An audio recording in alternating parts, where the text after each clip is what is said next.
Gazette du Togo, une vision sur l'actualité togolaise et sur le monde. Au peigne fait l'actualité politique du Togo.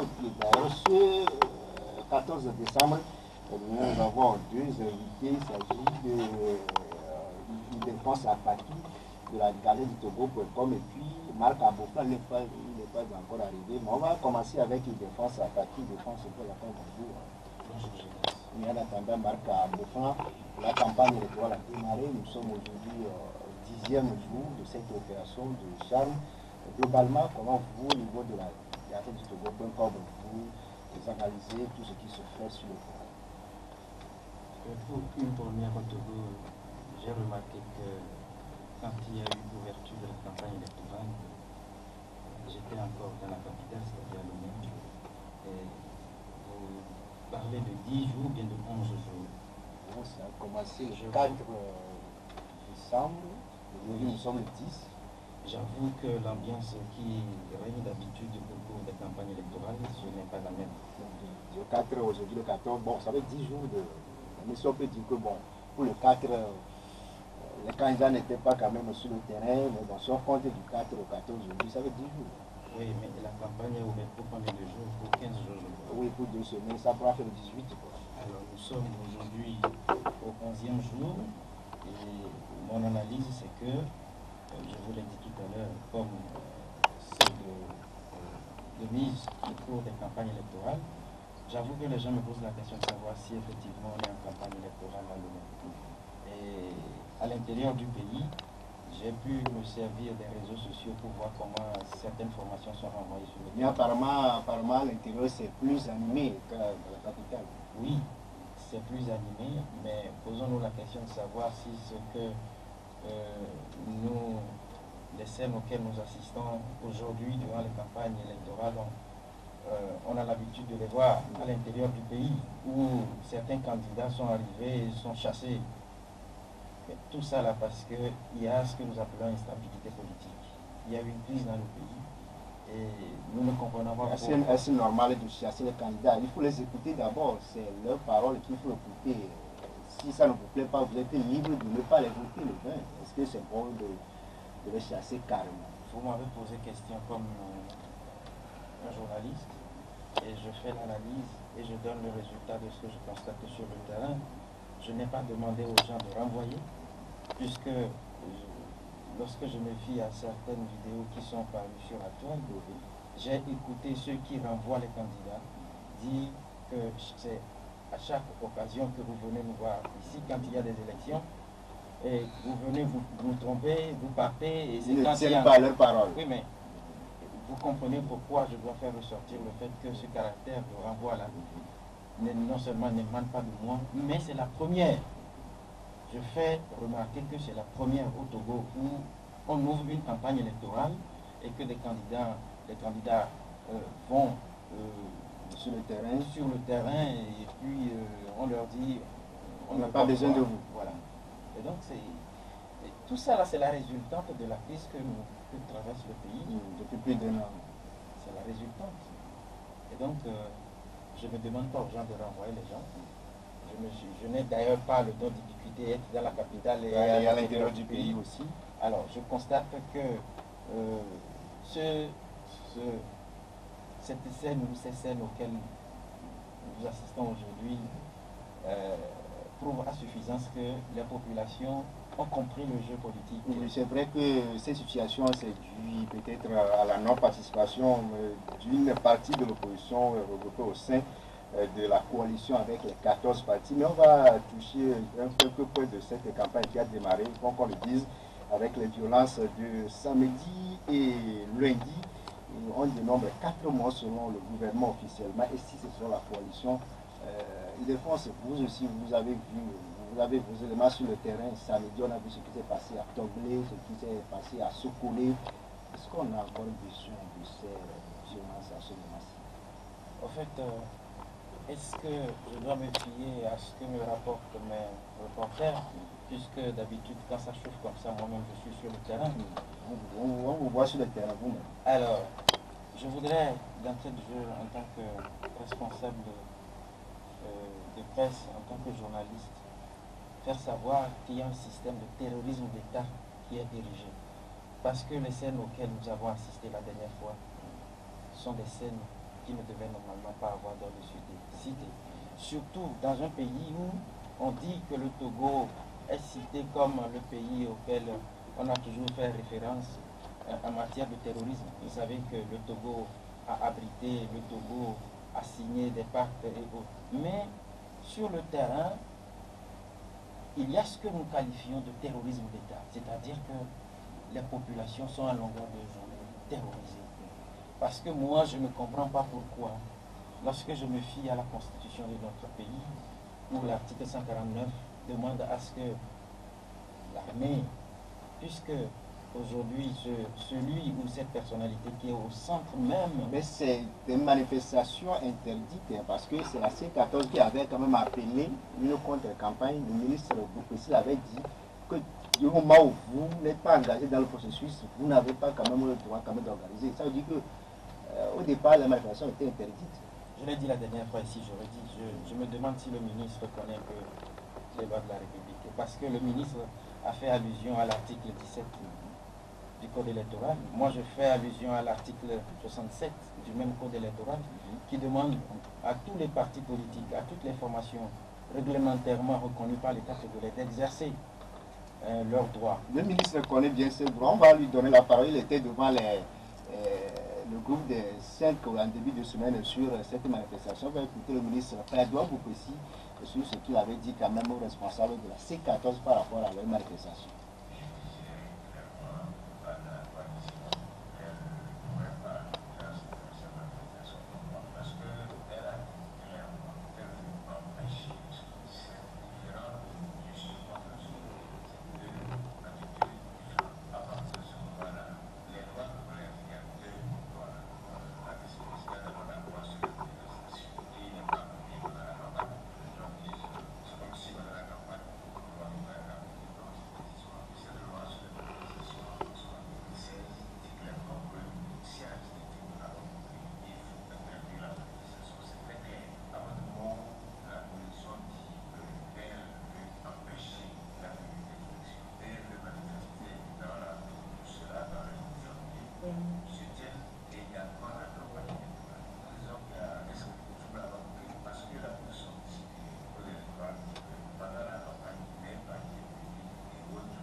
De défense, s'il y a trouble aggravé à l'ordre public, l'autorité peut interdire la manifestation. Vous savez que ça m'a fait sourire tout à l'heure quand j'écoutais le ministre.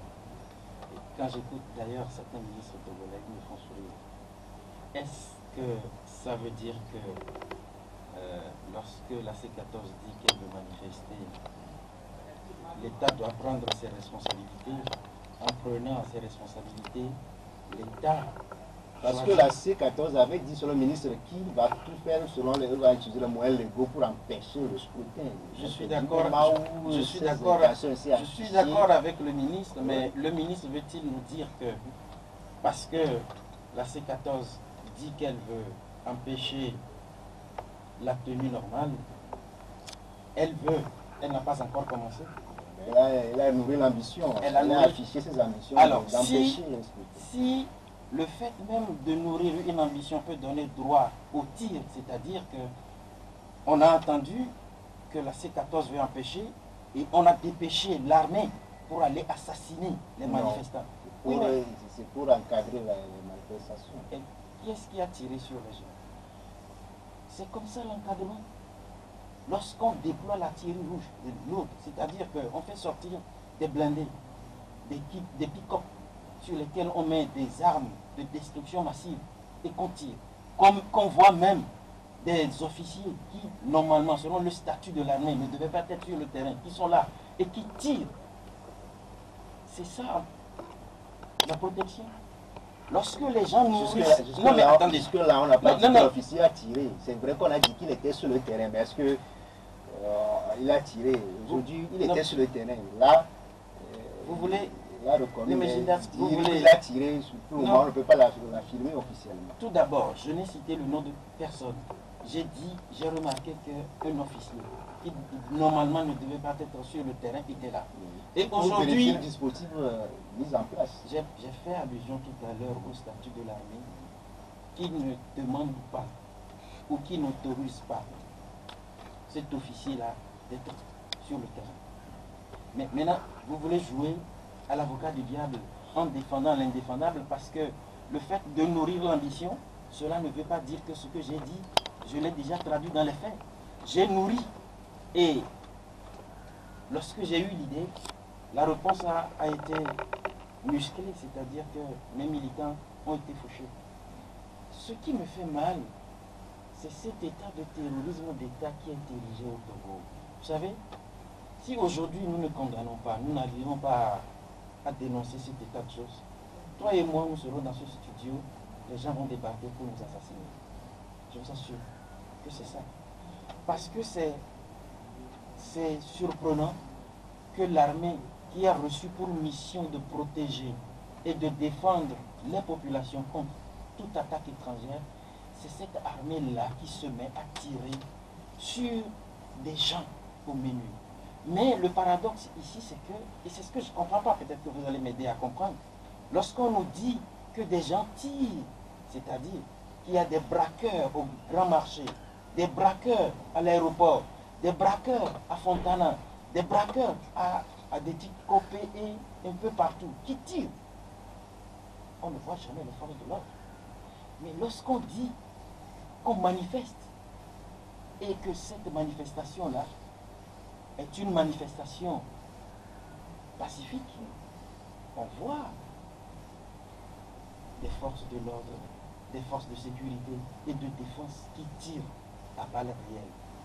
Mais entre deux situations que nous avons, les braqueurs qui font la loi, l'armée n'intervient pas, la police n'intervient pas, la gendarmerie n'intervient pas, les unités spéciales que nous avons, l'USI, GILAT et autres n'interviennent pas contre des manifestations publiques, pacifiques, où tout ce corps-là intervient. On bastonne, on violente, on barbarise.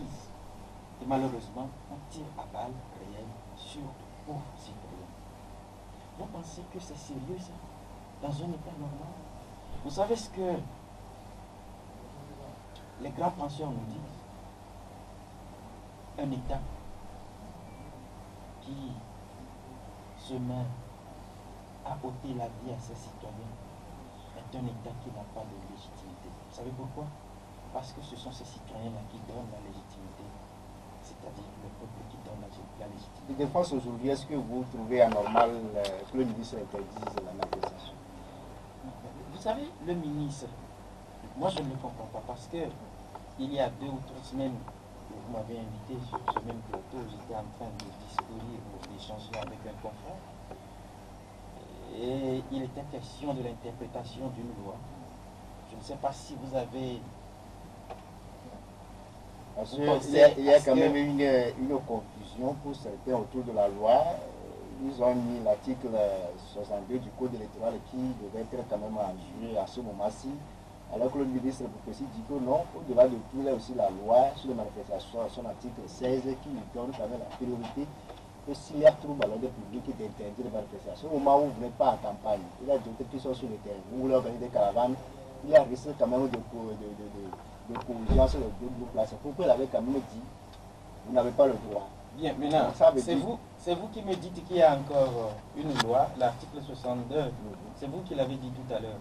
Mais maintenant, ma question c'est de savoir quelles sont ces lois qui sont applicables et celles qui ne sont pas applicables. Elles sont toutes applicables. Oui, mais pourquoi on choisit délibérément de prendre certaines lois et de dire... Qu'est-ce qu'on choisit? Qu'est-ce qu'on laisse? Les lois sont adoptées pour être appliquées.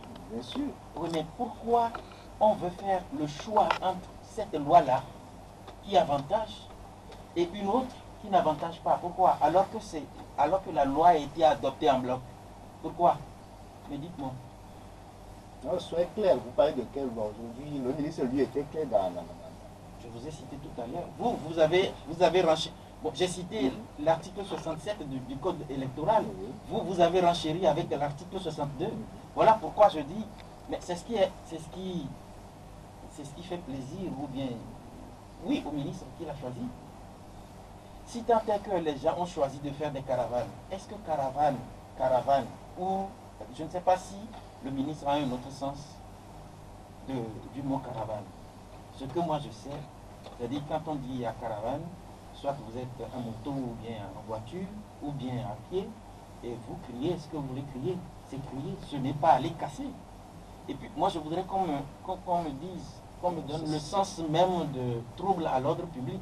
Parce que quand on a arrêté Tsachivi, là, la dernière fois, parmi les motifs qui lui ont été attribués, j'ai cru par enchantement entendre trouble à l'ordre public. Le trouble à l'ordre, alors qu'il voulait... Si on a mis aggravé.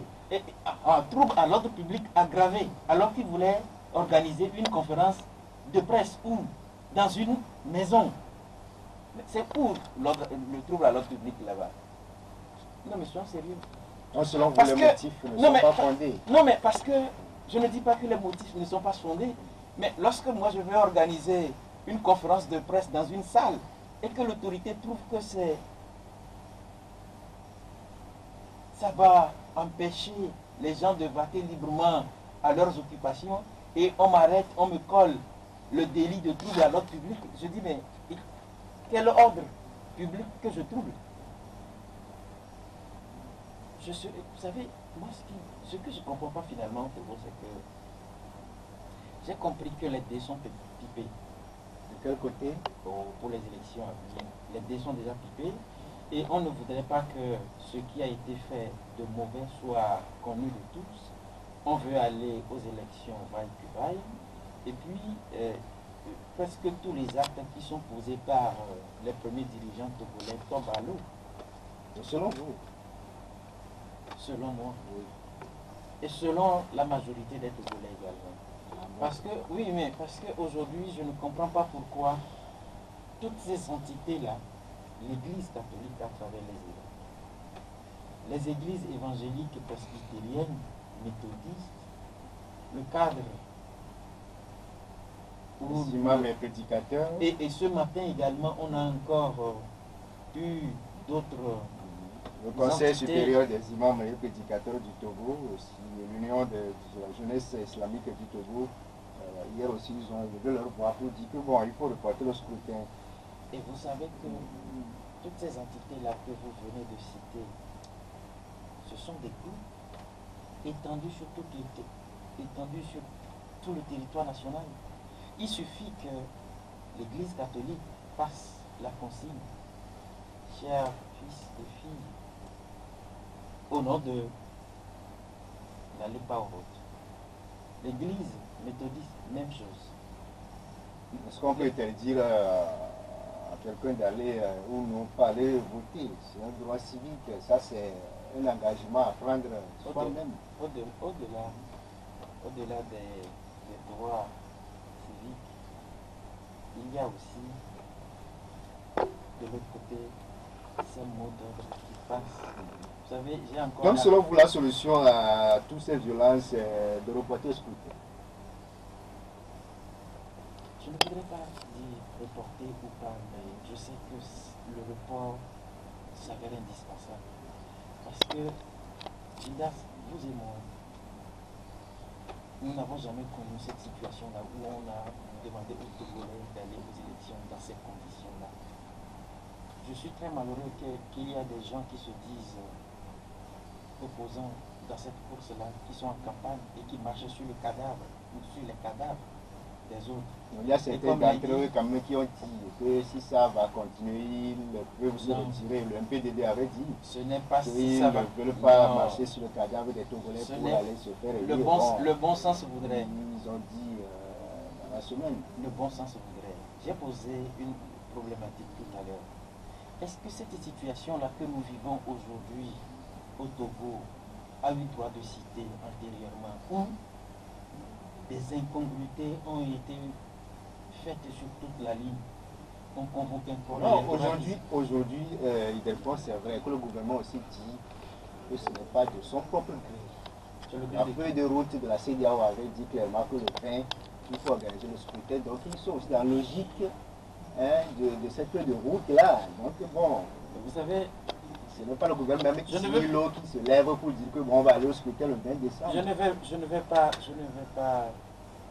me moquer des autorités togolaises, mais je dis que les actes que posent nos autorités prises nous ridiculent. Parce qu'aujourd'hui, si on dit, et si eux-mêmes, ces dirigeants-là disent... Là, c'est selon vous.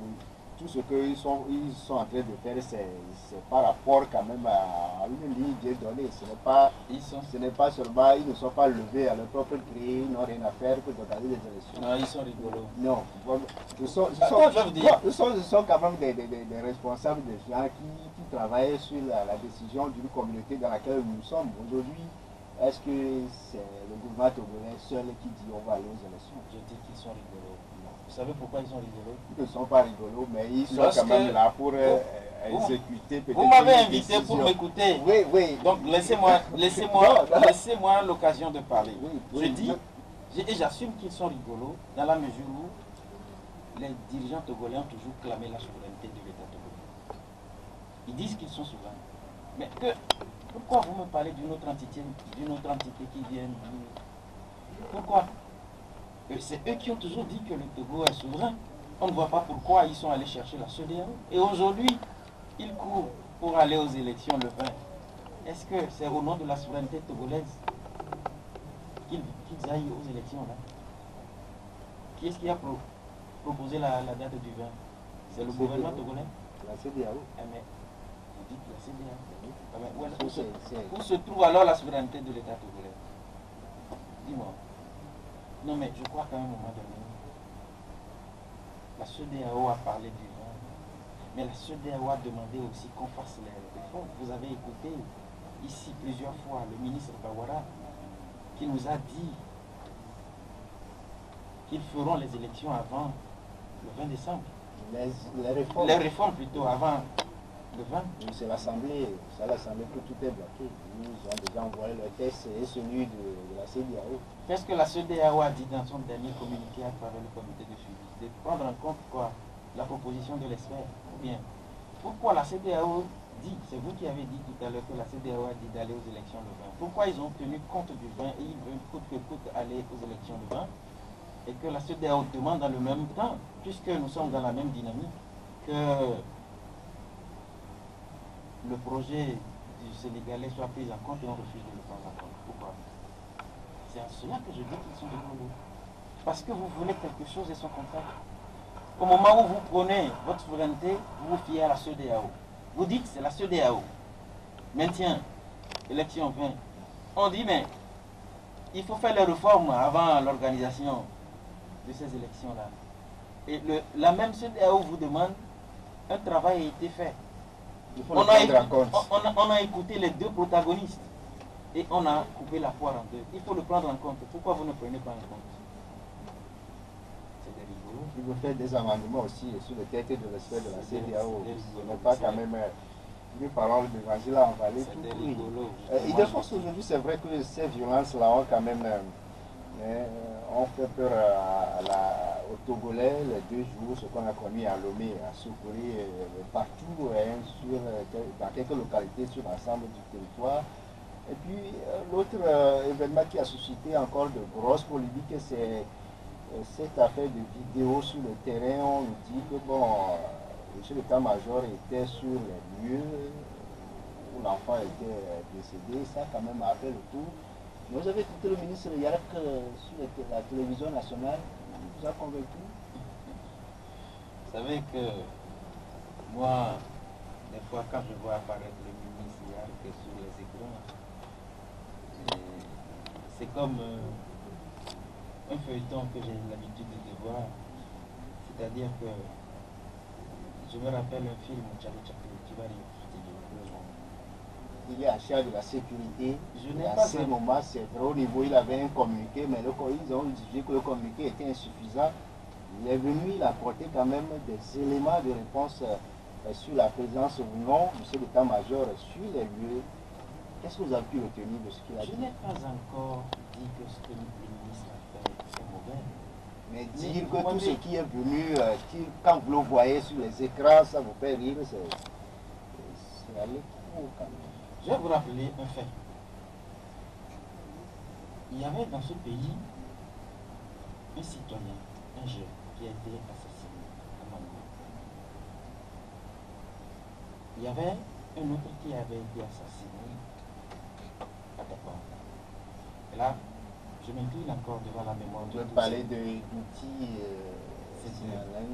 Alors, j'ai eu l'occasion d'écouter le ministre quand il a été interpellé par les députés. Et j'ai vu le grade du ministre, c'est-à-dire grand officier, qui expliquait les circonstances de décès de notre compatriote, cet adolescent. Et j'ai été ahuri, éberlué, d'écouter le ministre dire que c'est lorsqu'on a tiré et que la balle revenait, que la balle a touché l'enfant. Vous savez, j'avais dit à l'époque sur une chaîne que le ministre a défié les lois de la physique. Parce que quand moi j'ai appris la physique, on m'a dit, lorsque vous lancez une corps pierre, qui est lancé en haut, sa chute est toujours faible. et donc le ministre, depuis ce moment-là, Vous ne croyez plus à tout ce qu'il dit. mais j'ai dit qu'il a défié les lois de la physique, ça veut dire qu'il est rigolo. Parce que vous ne pouvez pas, se fondant sur les cours de la science, dire que le ministre a raison. Il y avait ce fait. Il y avait un autre fait. Et là, c'est lorsqu'il donne, au terme des manifestations, Le chiffre. bilan journalier. Et aujourd'hui, on nous parle d'un officier supérieur qui a apparu au cours d'une manifestation. Je parie 1000 contre 1 que si vous fouillez très bien dans les textes qui régissent presque toutes les armées au monde, c'est vous qui avez dit tout à l'heure que c'est le chef de l'état-major.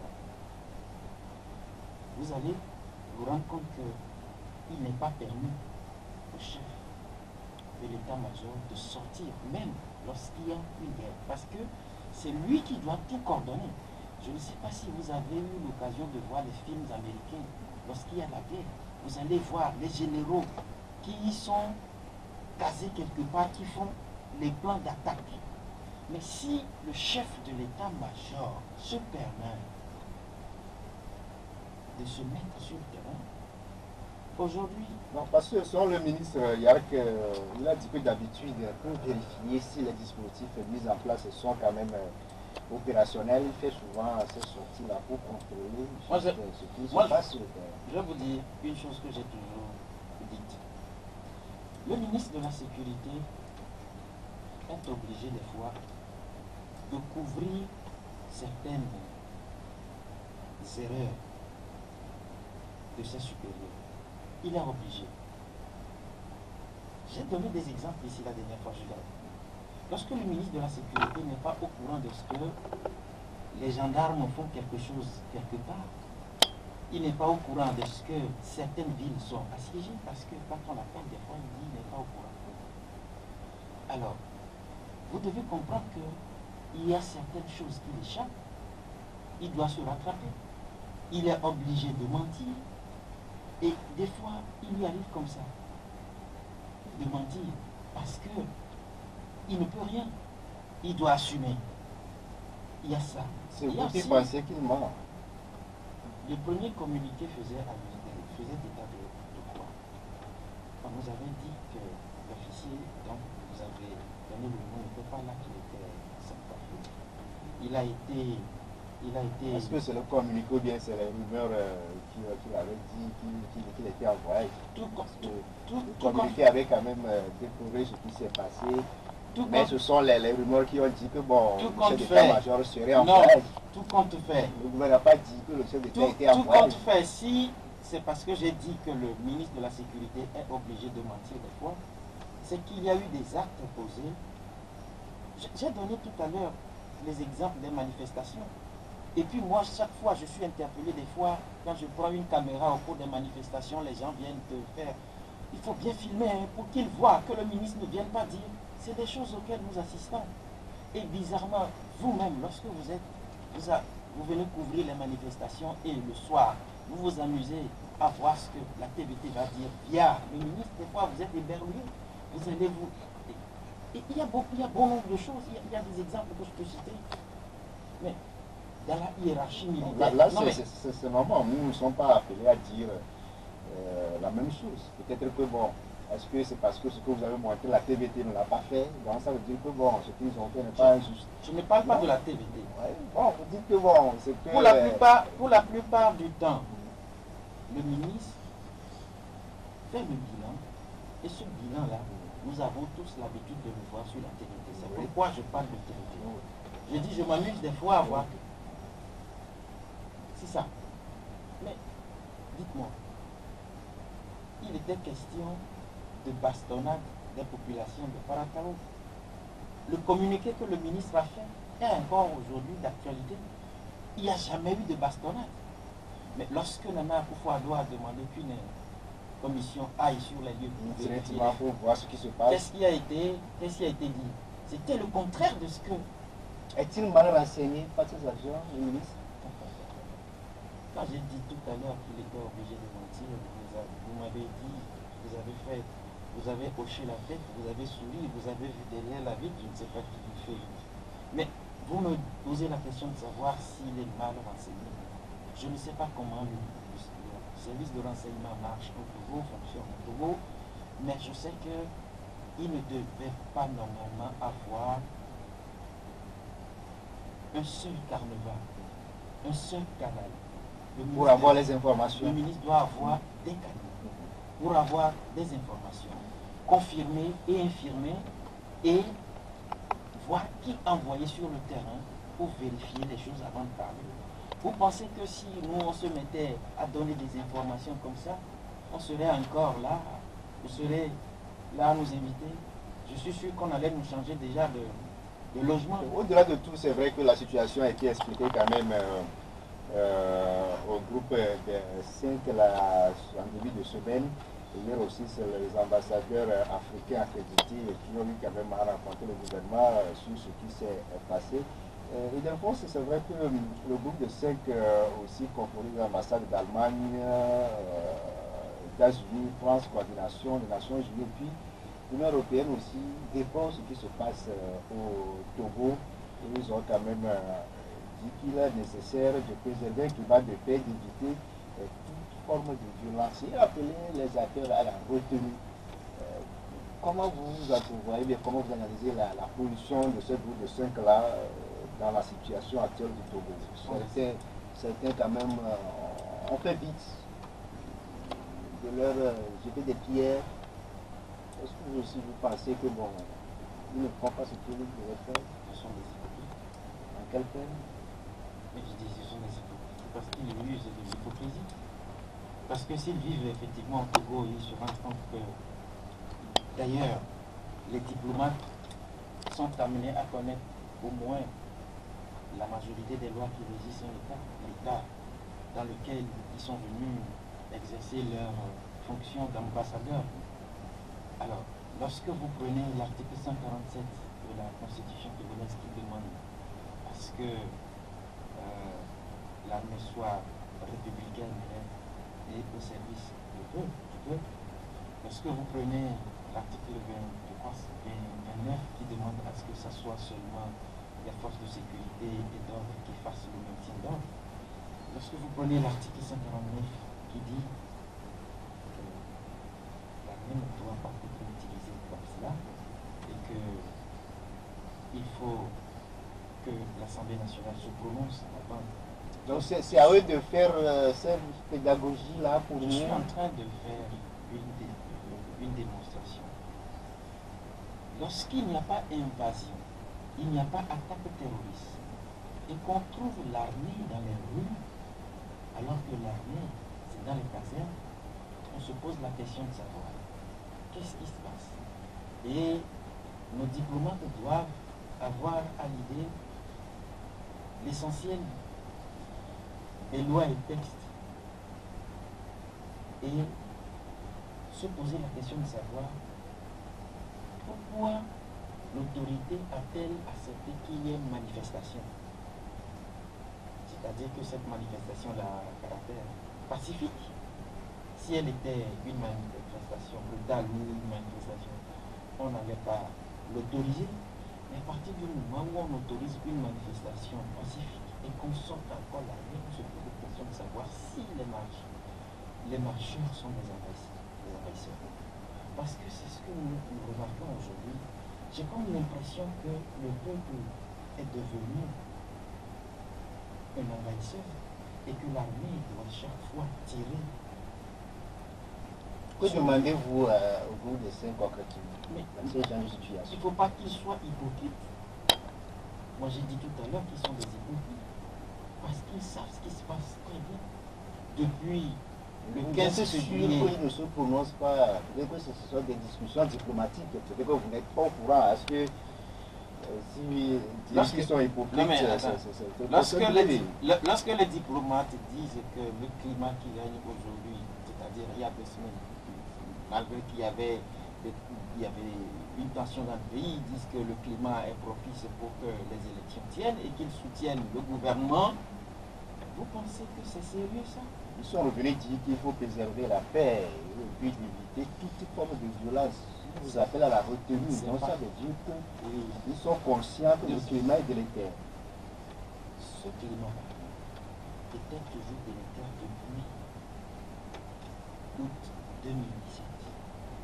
Aujourd'hui, ça s'est corsé parce que c'est leur hypocrisie qui a fait que 1. La feuille de route n'a pas été respectée par le gouvernement togolais. 2. Tout ce qu'on demande au gouvernement de faire, la CENI, cette CENI-là qui n'existe même pas. Donc bon, des fois, si je vous comprends bien, vous demandez plus d'engagement et la vérité de la part du groupe des 5 par rapport à la situation de notre pays. Autre sujet, des fois, c'est le jugement des manifestants de l'opposition qui a démarré en début de semaine. Et on a vu que le président du Régent a écopé de 18 mois d'emprisonnement avec, dont 6 avec sursis, 41 détenus sur les 44 aussi connu leur sort. Ceci, c'est pour respecter le point 37A de la feuille de route qui parle de mesures d'apaisement. Est-ce que c'est trop tard, la mise à l'œuvre de ces mesures d'apaisement? C'est une mise à l'œuvre. Quand moi j'ai écouté que ces amis-là ont été présentés devant des juges, ça m'a paru clair. Vous savez pourquoi? Combien d'hommes Asiba a tué pour être emprisonné? Dites-moi. Il a fait bien faux rapport, c'est tout. Alors, Asiba, lui, il a fait bien faux rapport. Ceux qui ont tué, ils sont où? Quel sort a-t-on réservé à ceux-là? Vous les connaissez? Ah bon? Vous me demandez si je les connais? L'État doit les connaître. Parce qu'il y a eu des enquêtes qui sont ouvertes. Si jusqu'aujourd'hui l'État ne situe pas les responsables. Il faut attendre la fin des enquêtes. Non, je ne serai pas d'accord avec vous. Si aujourd'hui on vous demande de forces attaquer, ceux-là qui ont tué, on vous prend la main, il faut nous exploiter, vous pouvez le faire. Je suis journaliste, je demande. Asiba a fait un faux rapport, on l'a arrêté. Ceux qui ont tué, ils sont où? C'est ce que j'ai demandé tout à l'heure. Ceux qui ont tué sont où? Et qui continuent pas à tuer, ils sont où? Ceux à qui on donne la possibilité de tuer, qui ne sont jamais arrêtés, qui ne sont jamais jugés, ils sont où eux? Ou bien vous n'avez pas entendu qu'on a tué dans ce pays? Jamais? On a tué, mais les enquêtes sont en cours pour identifier les coupables. Je le répète. On peut passer à d'autres sujets. Parce que ça serait un gâchis de voir des compatriotes qui n'ont rien fait, qui sont jetés en prison. Je prends juste le cas de Asiba et de Folili Satibi. Qu'est-ce qu'ils ont fait concrètement, dites-moi? Contrairement à ceux qu'on a vus, il y a des vidéos qui montrent aujourd'hui que les gens qui tirent à balles réelles sur d'autres concitoyens. Quel sort a-t-on réservé à ces personnes-là? Pour qu'on parle des gens qui ont fait, d'ailleurs, moi je mets le faux là, entre guillemets, rapport dont vous parlez là, entre guillemets. Il a parlé quand même des fausses communes, il a donné des nombres exorbitants. Oui, je dis, je ne refuse pas ce que vous dites, je ne refuse pas. entre celui On avait qui tue, souhaité quand même ce jugement. On avait souhaité que tous ces gens arrêtés la plus quand même. C'est vrai que la feuille de route, on nous avait dit que bon, on avait privilégié la voie politique pour libérer tous ces détenus politiques-là. Mais le gouvernement a dit qu'il y a certains d'entre eux, on doit juger. Le ministre avait tombé à dire autre fois que bon, le jugement, le dossier est clos, on va passer au jugement. Gildas, je demande, depuis le samedi 8 jusqu'aujourd'hui, il y a des gens qui ont tué. Quel sort a-t-on réservé à ces personnes-là pour qu'on parle de ceux qui ont fait juste de faux rapports? Des gens qui ont ôté la vie à leurs concitoyens sont encore libres. Ils circulent. Et ceux à qui on prête, on a dit que Sativi voulait organiser une manifestation interdite. Et nous avons demandé laquelle. On dit une conférence de presse. Et on le prend, on le jette en prison. Il ne l'a pas encore fait, hein, parce qu'il était présent sur les livres. On le prend, on le jette en prison. Contre celui qui a tué, celui qu'on a vu. Parce que dans certaines localités comme Sokodé et autres, on a encore vu des gens qui ont tué, qui ont tabassé d'autres compatriotes à mort.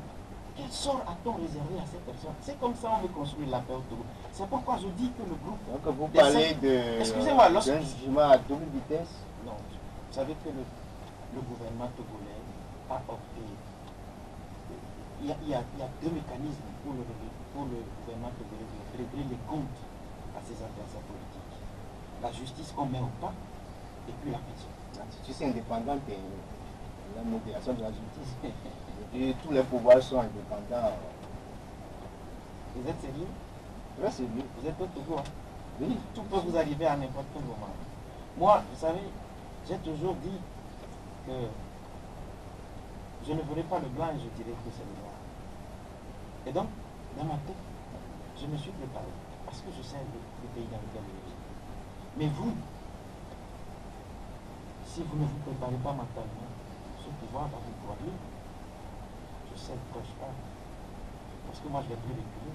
Je suis dans la gauche. Je dis, tout ce qui se passe au Togo, c'est bien organisé, bien accueilli. Vous savez, on serait dans un état normal. On nous dira pourquoi les militaires qui normalement doivent être dans les casernes sont là. Parce qu'ils sont formés juste pour tuer. Voilà pourquoi on a fait la part des choses en disant que les forces de l'ordre et de sécurité doivent encadrer les manifestations. Et c'est quand il y a agression extérieure qu'on fera sortir le militaire. Mais maintenant, c'est le contraire qui se fait. On a aujourd'hui comme l'impression que l'armée a pris la place des forces de sécurité et de l'ordre. Puisque partout, vous voyez circuler un peu partout des pick-up sur lesquels on met des armes qui patrouillent. Et vous les voyez lorsque il y a une manifestation où on disperse les gens. Vous les voyez eux aussi entrer en jeu. Mais est-ce que les populations sont-elles devenues des agresseurs? Moi, c'est tout ce que je dis. Lorsque vous me parlez du jugement de ces compatriotes, je veux qu'on fasse d'ailleurs l'équité des choses. Pourquoi ceux qui tuent, on ne les voit jamais? Et ceux qui font des rapports ou qui veulent manifester ou bien qui veulent organiser une conférence de presse sont jetés en prison. Pourquoi? Entre ces deux faits-là, qui devait normalement juger? Vous voulez que tout le monde passe quand même dans le statut blanc. Un dernier sujet, c'est l'université de Kara, fermée depuis le 11 décembre dernier.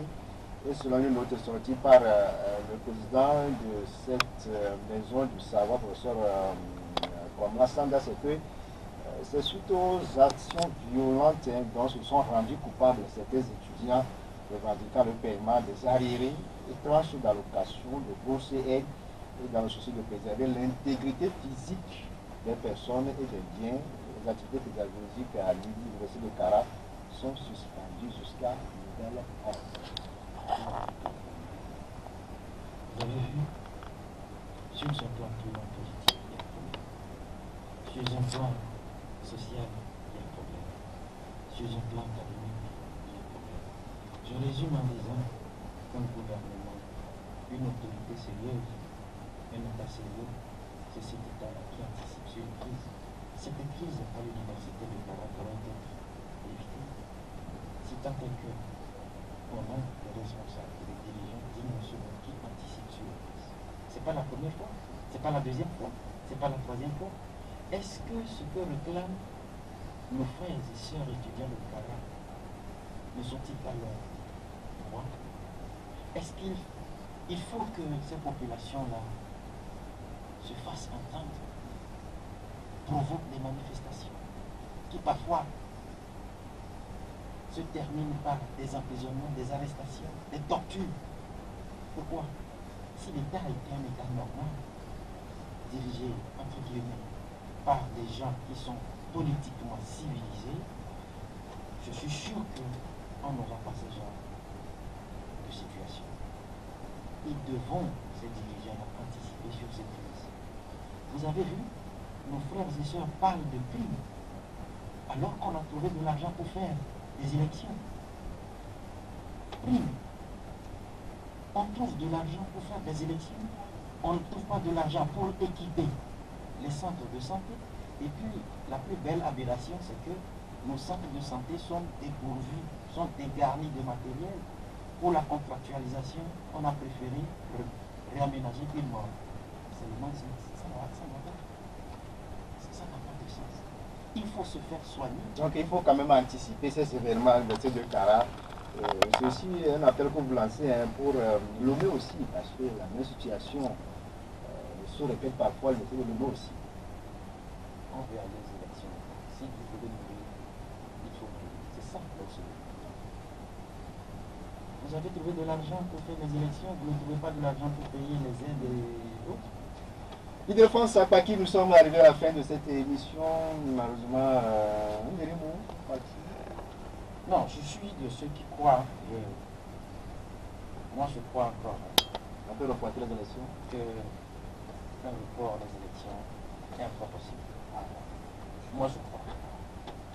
Merci beaucoup à vous, Ildefonse Akpaki. Vous êtes le responsable de la Gazette du Togo. Comme c'est un site, vous devez être avec Marc Ambofan de l'Élite d'Afrique. Il n'a pas pu faire le déplacement de notre studio. Merci quand même à Kodio TV pour la mise en onde.